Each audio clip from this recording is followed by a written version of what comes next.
Maranatha, my PBC family and friends. Pastor Brian here with another quick bite, living the word. Today we're going to come from Matthew chapter 17. Hopefully a story you're probably familiar with. But just what stood out to me as I was thinking about this over the last little bit here is just, we'll get into that in a second here. Anyway, Matthew chapter 17, picking up at verse 25, it says, actually, we'll pick it up at verse 24. And when they were come to Capernaum, they that received tribute money came to Peter and said, Doth not your master pay tribute? In other words, he gets there and people are like, hey, doesn't your master pay the taxes for coming to places? And he saith, yes.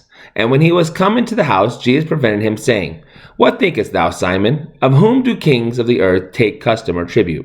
Of their own children, or of strangers? And Peter saith unto them, Of strangers. Saith unto him, Of strangers. And Jesus saith unto him, Then are the children free. Now I want to pause here for 1 second. So literally Jesus right here is saying, listen, all the world is free of these things. Why? Because I am their king. Now, once he goes past this point, though, I want you to really catch what he says here next. He says, Notwithstanding, lest we should offend them, go thou to the sea and cast an hook, and take up the fish that first cometh up. And when thou hast opened its mouth, thou shalt find a piece of money, and take and give it unto them for me and thee.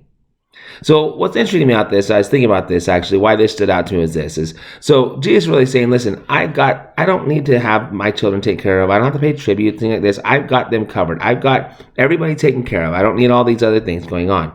But then what's interesting about that, as I thought about that, as I kind of going through this, is he literally says, but lest they should be offended, right? In other words, excuse me, guys, unless we should offend them, I want you to go ahead and go pay these. But here's the amazing part.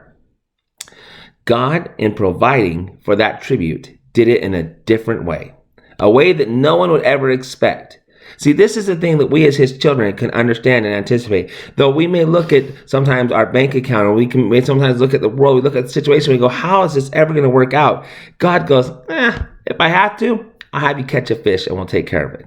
I'm going to do something new, something different, something that you don't expect, because that's how I operate.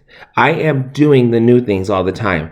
Who would have ever thought to himself, well, you know what? I got to pay my taxes, so I'm going to go catch a fish and grab a coin and pay it. No, nobody ever thinks that way. But this is how our God operates. He operates outside the human understanding, the human logic, and the human perception. So I hope this encourages you today. Just remember that no matter what you're up against, that our God is working, and he may be working in a different way than what your human mind can begin to even comprehend. That being said, as always, remember, I love you, we love you, God loves you, and God's got this.